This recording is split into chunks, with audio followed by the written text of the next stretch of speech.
Hay cosas, hay factores, hay situaciones que van a favorecer ese cambio en el comportamiento de algunas enfermedades. Les voy a poner un simple ejemplo. La carretera interoceánica. ¿Trae desarrollo a las zonas que están alrededor de la carretera? Por supuesto que trae desarrollo, pero también trae enfermedades, ¿no? Si antes era difícil encontrar una enfermedad, digamos, que solamente era de territorio brasileño, ahora es fácil. Como la persona puede infectarse en ese territorio, incubar parte de la incubación durante el viaje y desarrollar propiamente la enfermedad acá. Los viajes internacionales lo mismo. Quizá pueda hacer pregunta, ¿para qué cosa es más riesgoso los viajes internacionales, los vuelos internacionales sobre todo? Para infecciones respiratorias. Por eso es que esa vez se tomó como medida intentar cerrar los aeropuertos. Porque las infecciones respiratorias, ¿ya?, fácilmente se puede transmitir en aviones, ¿ya?, y diseminar la enfermedad. Ustedes saben, una persona en avión, ¿cuánto puede trasladarse en un día? Hay personas que viajan de continente a continente, entonces cuando hay este tipo de brotes es importante ese control. No digo suspender pues el aeropuerto, pero por lo menos vigilar bien la ausencia de síntomas, ¿ya? Por eso es que cuando van a viajar en avión, por ejemplo, en algunas circunstancias definidas les piden un certificado de no poseer alguna enfermedad infectocontagiosa, así nomás no se viaja. Para ciertas circunstancias, digo, ¿ya? Ese es el motivo. Entonces, miren, los cambios demográficos y el comportamiento del humano. Claro que sí. Uno de los aspectos para cambios demográficos, por ejemplo, es el dengue. Invasiones, precarios sistemas de suministro de agua, tienen que tomar agua de depósitos que ellos mismos cogen, etcétera. Esto está asociado al cambio demográfico. Invasiones, qué sé yo, dengue, ¿ya? Y que está ligado al comportamiento mismo. Impacto de la nueva tecnología y la industria, claro que sí, ¿ya? Claro que sí. La contaminación, por ejemplo, que puede generar cualquier tipo de industria, cuando es masificada, puede condicionar la presencia o cambio en el comportamiento de algunas infecciones, sobre todo las respiratorias, por ejemplo. Cuando decimos desarrollo económico y cambios del uso de la tierra, más o menos va ligado a lo mismo, ¿ya? Va ligado a lo mismo. Un ejemplo es, si industrializan, por ejemplo, el arroz, el hecho de crear más zonas donde haya cuerpos de agua puede condicionar de que sean criaderos para ciertas enfermedades infecciosas. Lo que se ha visto en la costa norte, por ejemplo, ¿no? La fuente donde el anófeles circulaba eran los criaderos, los arrozales, los pantanos de arroz, que eran hechos artificialmente con la idea de producir arroz, pero también servía de criadero. Aumento internacional de viajes y de comercio, por lo mismo que hemos comentado. Esto es importante, cambios de adaptación microbiana. A más uso de antibióticos, el microorganismo se adapta más. Al final se hace resistente. Esté bien o esté mal usado el antibiótico, eso no importa. Igualito se va a hacer resistente. Está en relación al uso de antibióticos. Y si van a usar por gusto, obviamente más. Y obviamente, y esto es lo que más preocupa, venida menos de las medidas de salud pública. ¿A quién le importa la salud pública? Hermano al pecho, díganme, a mí me importa. No les importa. Nos formamos diferente. Queremos ser clínicos o cirujanos. La parte de salud pública no nos importa. No nos interesa. Porque así nos hemos formado. Si ustedes conversan, por ejemplo, con colegas formados en, por poner un ejemplo, de las personas que yo he tenido contacto, en Cuba, por ejemplo, no sé si aquí hay alguien formado en Cuba, le dan mucho énfasis a esa parte de prevención. Y tienen más bien dificultades en la parte clínica. Porque lo que yo siempre digo, han estudiado medicina donde no hay casi enfermedades, entonces casi es teórico, no tienen el campo clínico que nosotros, digamos, sí tenemos. Pero en la parte clínica, mejor dicho, en la parte de salud pública nos llevan de encuentro. Conocen conceptos que nosotros ni nos imaginamos manejar.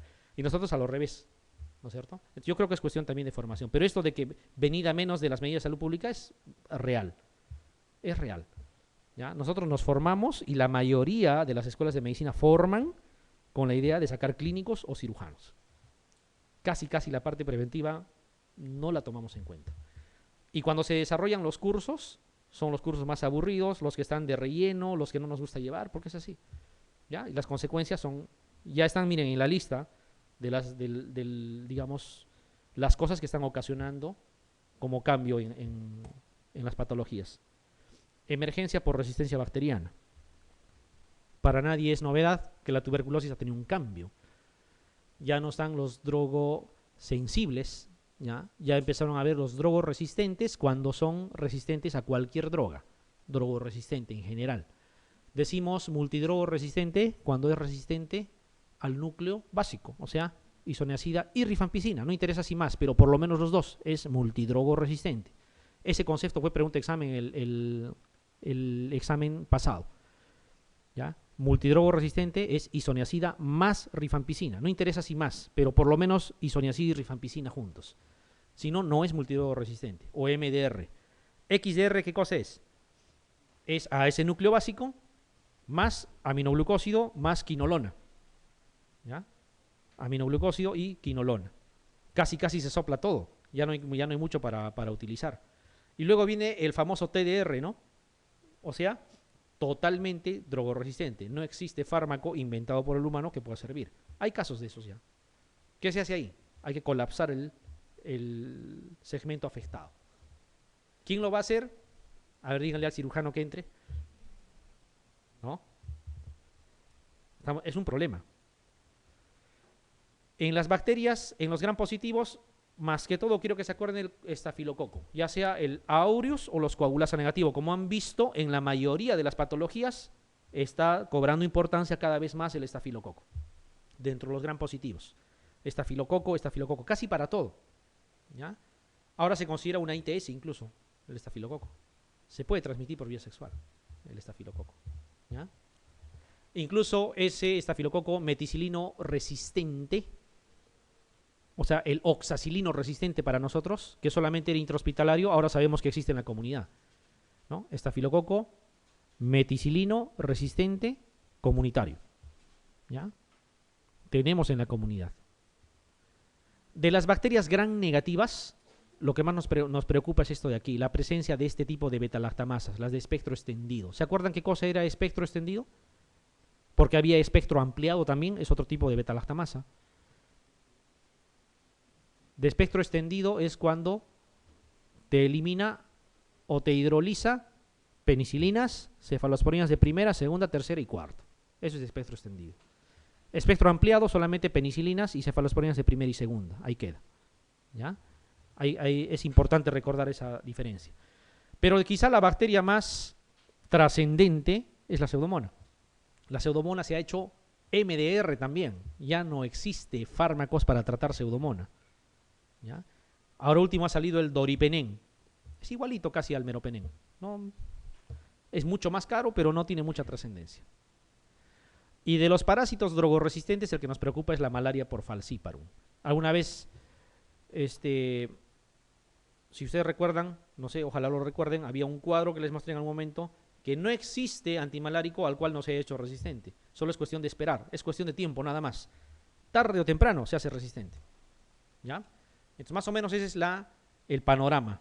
Si les preguntan, las bacterias más importantes, digamos, en este aspecto son estafilococo y pseudomonas.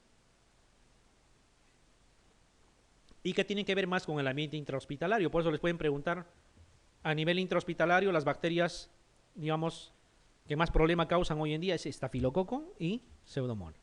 ¿Ya? Son la TB, obviamente, comunitaria. Nadie lo va a negar. Y a nivel de parásitos, malaria, pero malaria falciparum.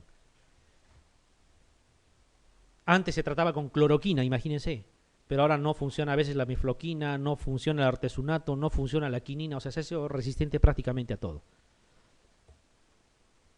Y esta es otra de las cosas que nos preocupa, las emergentes por bioterrorismo. ¿Ya? Ustedes saben que la viruela ha sido erradicada del planeta, ¿no es cierto? Pero la pregunta que todos nos hacemos, me imagino que ustedes también, es ¿por qué se está guardando las cepas de viruela en laboratorio? ¿No era mejor destruirlas? ¿Algún fundamento tendría guardarlo? O sea, porque si no tiene ninguna utilidad benéfica, hay que erradicarla del total, pero se está guardando. Y así como se está guardando, es muy probable que otros países que acostumbran usar bioterrorismo como mecanismo de guerra, también hayan guardado cepas de ese tipo. Una de las cosas que más se usa es el anthrax. Como se inhala, ¿ya? Como se inhala, ustedes saben, hasta por noticias se ve, generalmente en sobres, en cartas, en regalos, entonces uno hasta sin querer puede inhalar. ¿Ya? El anthrax. No necesariamente va a ser mortal, ¿ya? Pero sí te va a traer problemas, obviamente, ¿ya? Entonces, solamente como concepto, el bioterrorismo puede usar cualquier agente infeccioso, por si acaso. No es solamente el anthrax o en el caso de la viruela, por ejemplo. Cualquier agente infeccioso puede utilizar. O lógicamente los que se inhalan mucho mejor, porque es más fácil diseminar, ¿ya?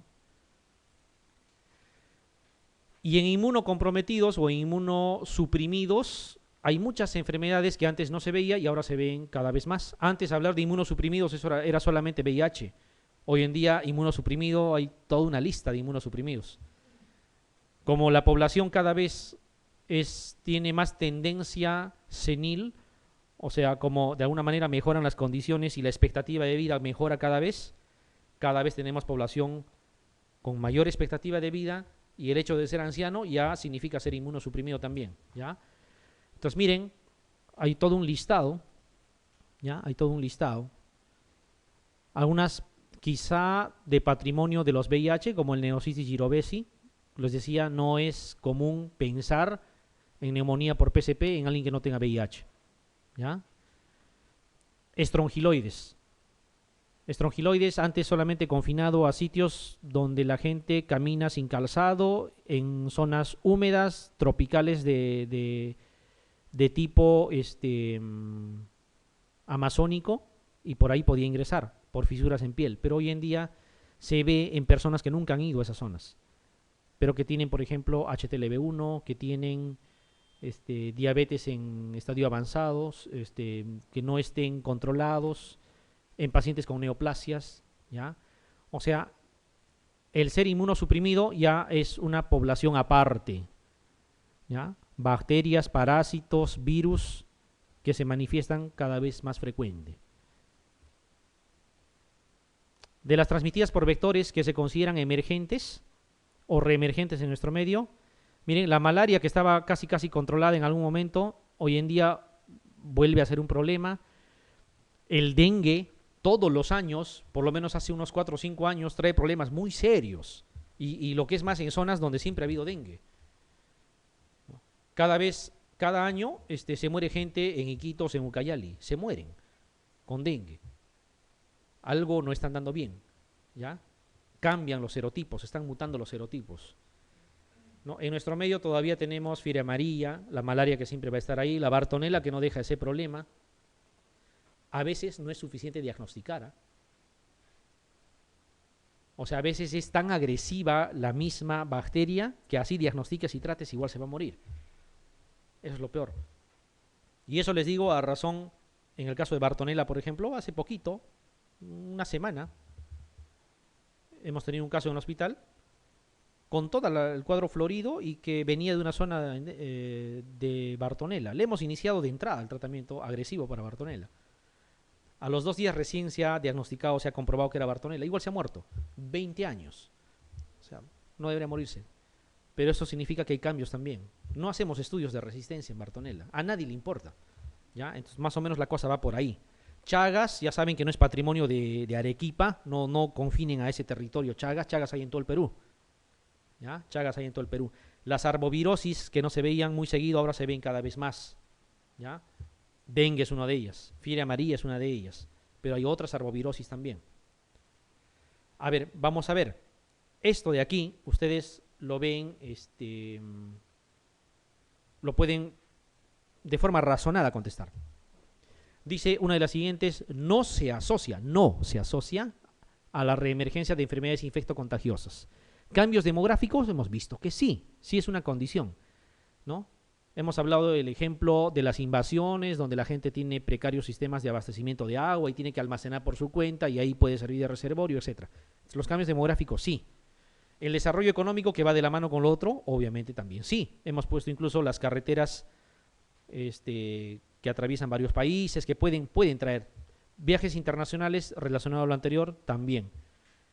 Cambios y adaptación microbiana, dentro de ellos la resistencia, etc., también. Entonces, fíjense cómo esas cosas que parecía palabreo puede significar una pregunta. Nuevas políticas de salud pública, ¿qué opinan?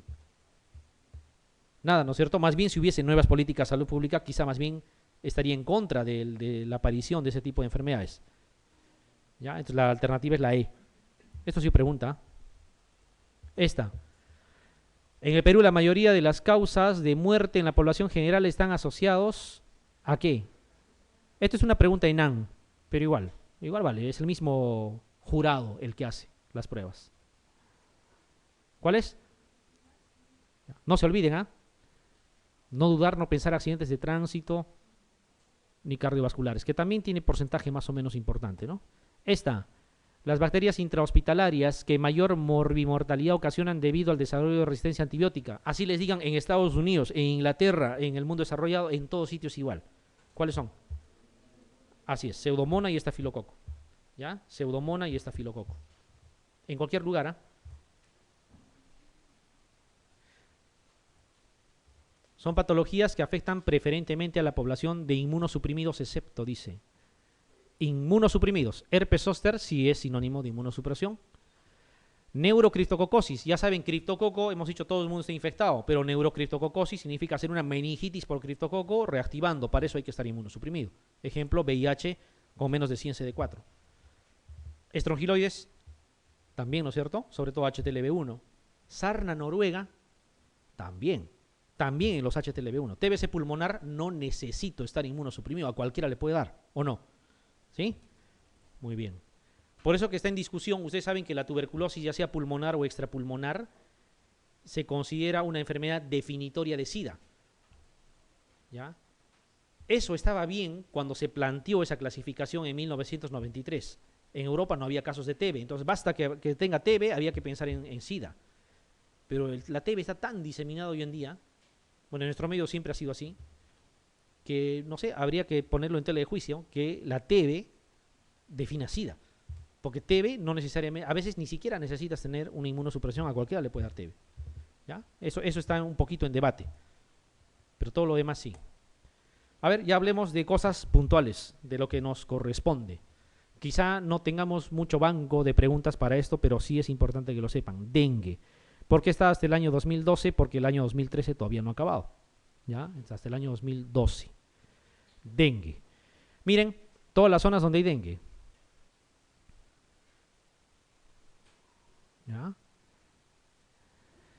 Incluso aquí cuando muestran, ¿no?, con coloración verde no significa que no haya. Hay menos, pero hay también. La zona de amarillo también. O sea, lo que está en blanco es lo único, digamos, del territorio donde no se ha reportado. Toda la cuenca amazónica, selva central, selva sur, costa norte, yo diría hasta la parte de Lima incluso.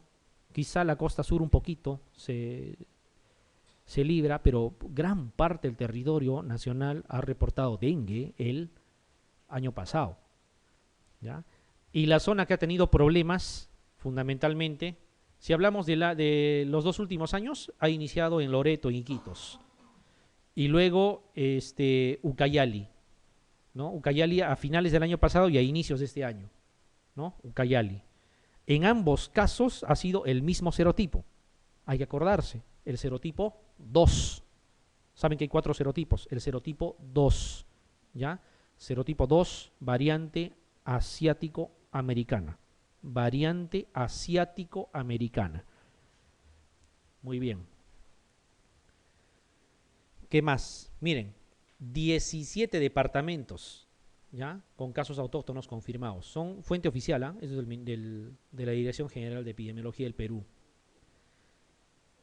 De los 24 departamentos, 17 departamentos han presentado casos de dengue transmitidos ahí mismo. O sea, uno podría pensar que es menos. Miren, son 21.000 casos si redondeamos, ¿ya? La mayoría confirmados, algunos todavía han quedado como probables. Y la gran parte se ha agrupado en Ucayali, ¿ya? Madre de Dios, Cajamarca, ¿no? O sea, la zona amazónica. Quizá un poco tirando hacia la parte norte. Y creo que el mapa lo dice, ¿no? Hay que acordarse de eso. Hay que acordarse. ¿Cuál es el departamento que más casos ha reportado? Y aquí está, para eso le sirve el cuadro. Ucayali, ¿ya? Alguien podría decir Loreto. Miren, Loreto no está ni siquiera en segundo lugar, está por acá, ¿ya? Hablando de casos confirmados, ¿ya? Ucayali, de lejos, ¿ya? Ucayali. En cuanto al comportamiento, Miren, por eso les decía, ¿se acuerdan cuando hablamos de canal endémico? El otro instrumento era el comportamiento de la enfermedad año tras año. Siempre hay un pico a inicios, ¿no? Y otra vez intenta crecer al final. Otra vez aquí en el siguiente año un pico al inicio y intenta crecer al final. Otra vez un pico al inicio y así, ¿no? Miren. Entonces, cuando uno ya entiende el comportamiento anual de cualquier enfermedad infecciosa, puede adelantar medidas. O sea, lo correcto es que más o menos por acá, por ejemplo, se empieza a tomar medidas para que no haya este pico. Cuando esto sucede es porque algo no se ha hecho bien. ¿Ya? Eso es un acumulativo desde el año 2009 hasta el año pasado. Como les digo, y vuelvo a repetir, si hubiesen datos importantes, la semana previa al examen se les va a dar algún otro dato actual, si es que hubiese algo que recordar. ¿Ya? Por lo demás, más o menos este es el panorama. Ucayali, no se olviden, el sitio donde más casos se ha reportado. Defunciones, miren, defunciones. Se esperaba un fallecido, el año siguiente otro, ya subió a 7 para el año 2010, 29 el 2011, el año pasado 31, no sé con cuánto acabaremos este año, pero hay una tendencia a que haya más casos severos. Entonces, si les preguntaran por el comportamiento del dengue en el Perú, hay tendencia a que sean más virulentos, que sean casos más severos. La letalidad ha aumentado. ¿Ya? Y eso está en relación, obvio, a lo que conocemos. En el primer episodio de dengue no hay mucho problema, a veces es totalmente asintomático incluso. Cuando haces un segundo episodio de dengue, por ya tener anticuerpos, haces inmunoamplificación y el cuadro es más severo. ¿Ya? Y en zonas endémicas, mucha gente ha hecho hasta por 3 serotipos ya, entonces piñas y cae un cuarto serotipo diferente. Obviamente, por ese mismo fenómeno, van a tener casos muy, muy complicados, incluso con fallecimiento. Lo mismo del dengue, por semanas epidemiológicas, ¿ya? Por semanas epidemiológicas. Igual miren, todos empiezan así. Según va avanzando, va aumentando también. Siempre los mismos departamentos, miren.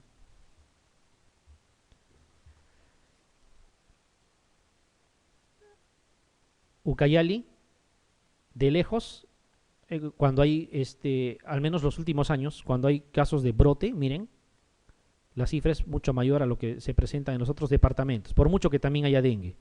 Entonces la zona ahorita, en este momento, es Ucayali. Previo a Ucayali ha sido Loreto, ¿ya? Pero por ahí está. No es Madre de Dios, no es San Martín, no son otros departamentos que comparten algunas características geográficas también. Ucayali es el problema actual. Incluso ha motivado desplazamiento de personal. Ahora último. Según sus formas clínicas, ¿se acuerdan de las formas clínicas del dengue? Ya no es dengue hemorrágico y dengue clásico, eso ya no se usa, no es práctico usarlo, no nos sirve de mucho, ¿ya?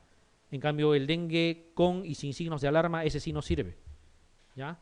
Y eso nos va a permitir en algún momento ver casos severos también de dengue. Entonces, miren, la mayoría son dengue sin señales de alarma, la gran mayoría. 80% podrían redondear, si quieren. 85 incluso. Dengue con señales de alarma hay un porcentaje importante, más o menos 15% de todos los casos de dengue. Y sin embargo, dengue grave, a pesar de que hay signos de alarma, no son muchos los que hacen, más o menos es el 1%. Esa podría ser otra cifra. El porcentaje de dengue grave en la casuística nacional es más o menos 1%, no es más. ¿Ya? 1%. Pero de esos dengues graves, que antes la mayoría se recuperaba y por eso no había mucha letalidad, ahora fallecen más.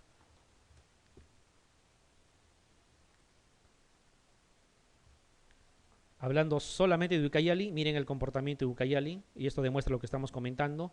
Hasta el año 2010 no había mucho problema, pero los 2 últimos años ha habido brotes importantes. Por eso es que Ucayali comanda la lista de departamentos con este problema. ¿Ya? Muy bien. Acá no se trata que estén memorizando las provincias y no les va a ayudar. Lima, ¿nos importará? Claro que sí. Dengue en Lima. ¿Cuál es el serotipo que ya ha circulado en Lima? 1, 2, 3 o 4. ¿Qué dicen? Así es. El serotipo 3. Casos letales de dengue en Lima, no ha habido. ¿Ya? No ha habido.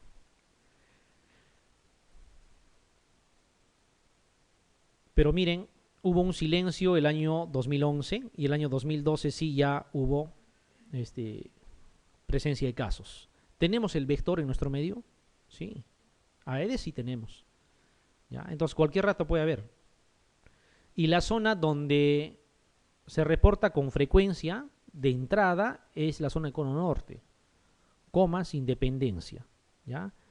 Son las zonas de mayor riesgo por las características del clima y por las características de las viviendas también. ¿Ya? De las características, digamos, de saneamiento de la zona, que hacen propicio que la zona sea para dengue. No se olviden, serotipo 3 en la última epidemia que hubo. Ahí está, el dengue 3, el que hubo en Lima. Fíjense cómo en otras zonas, como en el caso de Loreto, en Ucayali, han circulado más serotipos, ¿no? Más serotipos. ¿Ya? Y hay zonas también donde no hay. A pesar en unas zonas que son costa, miren, no hay. Tiene que ver con el fenómeno del... ¿Qué está por acá? ¿Qué corriente? La corriente de Humboldt está por acá, ¿no? Aguas frías. La corriente del Niño está por acá. Mucho tiene que ver con la temperatura también. ¿Ya? Mucho tiene que ver con la temperatura. Muy bien. Solamente para que recuerden, acuérdense de los escenarios epidemiológicos cuando hablamos de dengue. Solamente es cuestión de recordar. Les van a decir escenario 1, 2 o 3. ¿Ya? 1, donde no hay ni vector ni tampoco hay enfermedad. Ejemplos, la zona sur que hemos visto. Otra zona sería Cerro de Pasco, por ejemplo. Ahí no van a encontrar vector, no van a encontrar enfermedad. Escenario 2, donde ya está el vector, pero no hay casos autóctonos de dengue. Casos autóctonos nos referimos a que lo hayan adquirido en la zona, la transmisión haya sido ahí mismo. En algún momento Lima es escenario 2, porque hay vector, pero no hay la enfermedad. Y cuando ya las dos cosas están presentes, es decir, casos de dengue y el vector también ahí, escenario 3. Y esto de que es 3A y 3B para endemia y epidemia, eso ya lo sabemos, ¿no? El mismo concepto se aplica. Pero escenario 1, 2 y 3 hay que acordarse. Y va en orden. Ni vector ni enfermedad, vector sin enfermedad y al final vector más enfermedad. Muy bien. Durante el año 2012, los casos de dengue grave en el Perú constituyen aproximadamente la mayoría de casos del total, 25% de casos del total, 50%, menos del 1%, la totalidad de casos. Hay que recordarse esa cifra es mínima. Ya, a pesar de que está incrementando la cifra de letalidad, sin embargo, felizmente no es tan alta ese porcentaje, ¿no? Más o menos 1%. El departamento que más casos de dengue ha presentado durante el año 2012 es Ucayali, no es Loreto, cuidado que se confundan, ¿ya? Ucayali. 2 años anteriores era Iquitos, la zona de Loreto, ¿ya? Y tradicionalmente también era Loreto, pero últimamente Ucayali, estos 2 últimos años. En lo que va del año, si quieren ser también exactos, sigue siendo Ucayali, ¿eh? En lo que va del año 2013. Como les digo, ya les pasaremos una hoja con algunos resúmenes de la casuística para el momento del examen, que seguramente no va a variar tampoco. Malaria. Tenemos malaria vivax en el Perú, siempre resumiendo hasta el año 2012, que es el año pasado, ¿ya? Tenemos malaria vivax que siempre ha habido, es lo que más reporta el Perú, malaria vivax. Malaria falciparum no es tanto, ¿ya? Miren el comportamiento parecido, ¿no? Todos los años. Igual miren, abarca más territorio incluso que el dengue. Zonas donde no habían, aquí ya se describen. Zonas donde no habían dengue. Si miran, vivax, comparen con falciparum, ¿no? Todos los años vivax es lo que se reporta más. 30.000 más o menos, 3.000 acá, otra vez 27.000, 2.000 por acá. Entonces el mayor porcentaje, se habla más o menos 80-20, a veces un poco más, 85-15, es vivax sobre falciparum, ¿ya? Acá lo mismo, solamente para recordar. Tenemos las dos especies. Les podrían preguntar cuál es la especie que se ha controlado en la costa norte y es Falciparum. En la costa norte ya no se reporta casos de Falciparum, ¿ya? En la cuenca amazónica sí. Y eso tiene que ver con un mecanismo importante que es el regadío intermitente. Se ha determinado que son los arrozales donde el vector está presente. O sea, los arrozales que sirven para producir arroz, para cultivar arroz, ahí también el mosquito anófeles utilizaba de criadero, se reproducía y estaba ahí transmitiendo la enfermedad. Entonces, como el ciclo del vector es más o menos entre 12 a 15 días, necesita ese tiempo para llegar desde huevo en el agua hasta adulto, ¿ya? Se estudió una posibilidad de regar o tener los pantanales de arroz con agua y alternativamente tenerlos secos. Y se vio bien que alternando 7 días de regadío y 7 días seco, no se afectaba la calidad del arroz. A eso le llaman regadío intermitente. Y por lógica, si el mosquito necesita 15 días, o sea, 12 a 15 días de agua, y tú le vas a dar solamente 7, va a desaparecer. Y es lo que han hecho. ¿Ya? Es un trabajo hecho por peruanos. Eso se ha hecho y simplemente se ha controlado. No hay vector, no hay quien transmita. ¿Ya? Y como el Falciparum no hace reservorio humano, no hace hipnozoitos, simplemente se ha controlado. Obvio que eso no es posible aplicarlo en la cuenca amazónica, no es posible secar nada ahí, entonces eso todavía está presente, pero aquí en la costa norte ya no. ¿Ya? Ahí está para Falciparum, para que diferencien lo que es Vivax. Vivax sí tenemos todavía, Falciparum 0, costa norte. Cuidado que les pregunten cuál es la especie que se ha logrado erradicar, Falciparum, de la costa perdón, de la costa norte. No hay. Probablemente no va a haber tampoco porque mientras a alguien no se le ocurra volver al sistema anterior de plantaciones de arroz.